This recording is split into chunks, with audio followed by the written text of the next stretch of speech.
Welcome to the Bellarine Community Health Emergency Management Plan training.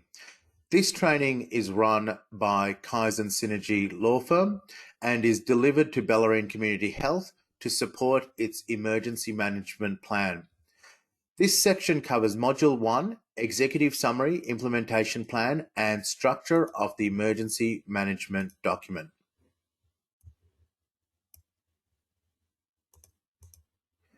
There are occasions when BCH will be faced with the need to respond to natural disasters or other emergency events that impact on our organisation and at times the broader community. The Emergency Management Plan outlines the preparation, response, and recovery actions to be taken by Bellarine Community Health in response to an emergency or disaster of an internal or external nature that impacts directly on Bellarine Community Health. During emergencies and drills, all personnel on an affected site must comply with instructions given by designated emergency wardens. Emergency control personnel have specific responsibilities and authorities that are documented within the actual written plan. Failure to cooperate with emergency control personnel in the discharge of these responsibilities may result in subsequent disciplinary action as per Bellarine Community Health's policies and procedures. There are a number of regulatory compliance obligations that Bellarine must meet, and these include registrations as a standalone community health centre under the Health Services Act, and this imposes registration duties that Bellarine may be directed by the Victorian Minister for Health or their delegate. In addition, Bellarine Community Health is also a company limited by guarantee and registered under the Corporations Act as a registered charity. This means that there are regulatory compliance obligations that Bellarine Community Health must adhere to. These regulatory compliance obligations cover board members, CEOs, executive managers, and other key personnel in certain positions like risk and compliance managers. There is also legislative compliance obligations that Bellarine Community Health must meet. Specifically in the Emergency Management Plan section, there are requirements under the Occupational Health and Safety laws that Bellarine must meet its specific legal compliance obligations and actually have an emergency management plan. There are a number of other subsequent legislation that also applies in this circumstance, and some of these are listed here. These are not listed in any specific order of importance, but these are listed as a reference for compliance in terms of what the emergency management plan must cover. There are also quality standards that deliver specific indicators on what level of compliance Bellarine must meet. The plan was developed in accordance with AS 3745, which covers the planning for emergencies in facilities, and AS 4083, which covers planning for emergencies in healthcare facilities. Now, all of these requirements form the risk management strategy, which is also included in Bellarine Community Health's plan.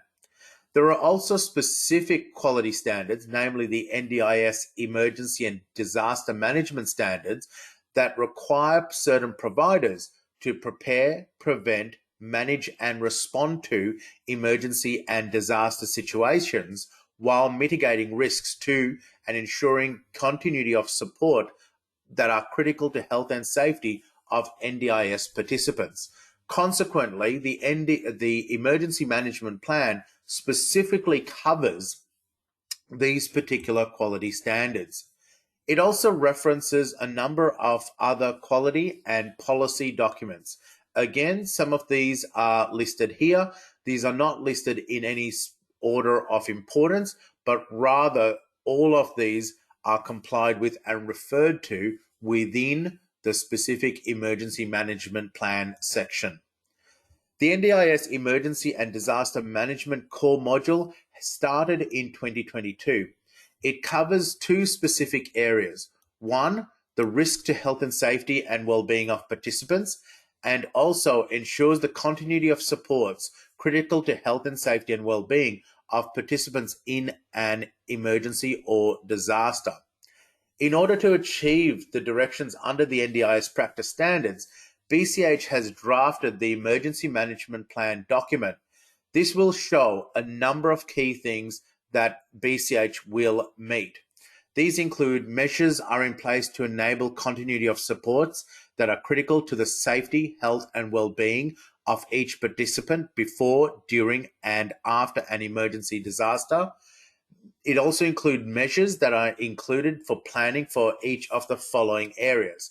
This includes preparing for and responding to the emergency or disaster, making changes to participants or supports, adapting and rapidly responding to changes to client participant supports and to other interruptions, communicating changes to client participant supports to workers and participants and their support network.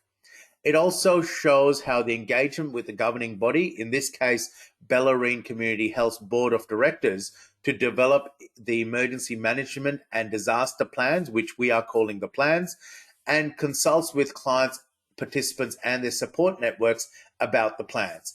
This will be achieved by having specific changes to the service agreements under the NDIS areas.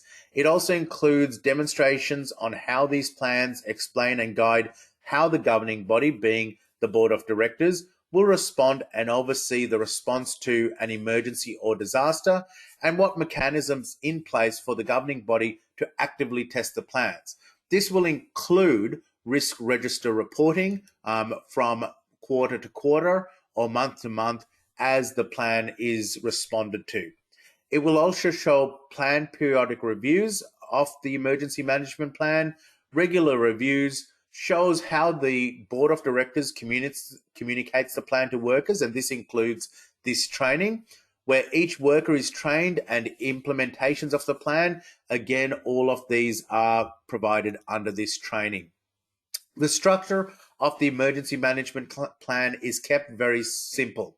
What we have looked to do is to actually divide this into a number of key modules. These modules include risk management and assessment, the control team, the preparedness of how you actually prepare for an emergency, what are the service-specific policy requirements, what do you do during, after, and what is the recovery plan, what does Bellarine Community Health need to report on, where are the major assembly areas, and also a series of reference documents, all of which are individually covered as part of the training. The emergency management plan has been revised to include the following: emergency and disaster management, support continuity, policy procedures which demonstrate how the provider's commitment to ensuring critical supports are delivered throughout an emergency situation, processes to develop emergency management plans, prepare the provider for emergency situations, an example of emergency disaster plans which has been developed in consultation with participants and their networks under the various service agreements. And there is also induction training for emergency management. There is also service-specific areas. So BCH provides NDIS-funded services. Some of these NDIS-funded services include continuity of care in nursing. In particular, services are those most likely to be affected immediately during an emergency or disaster management, as they are delivered on a daily basis and direct client-centered services. Other services may include Meals on Wheels, home care packages, palliative care, emergency dental, and youth mental health. All of these have their service-specific responses within the emergency management plan.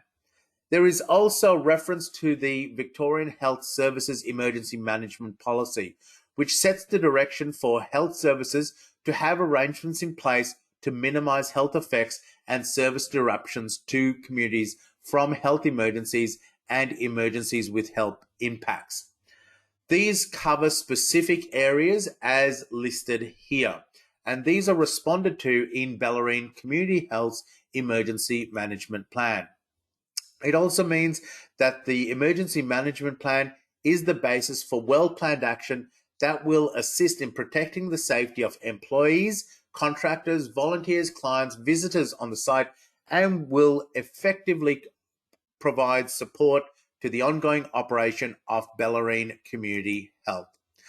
The plan is scheduled for review each year, and this is in compliance with the Victorian Health Service Management Policy.